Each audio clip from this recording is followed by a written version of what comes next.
బైక్లు దేని live వస్తలేదన్నా live వస్తలేదు లేపిస్తావా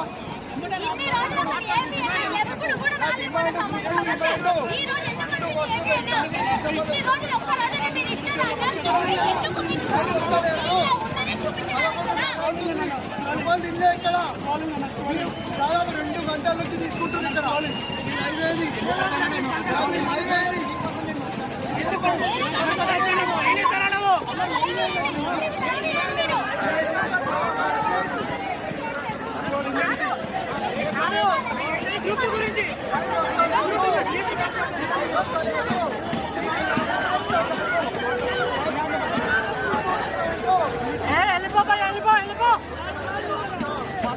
మరిన్ని ఇంట్రెస్టింగ్ వీడియోస్ కోసం మా ఛానల్ని సబ్స్క్రైబ్ చేసుకోండి. వీడియో నచ్చితే లైక్ చేయండి.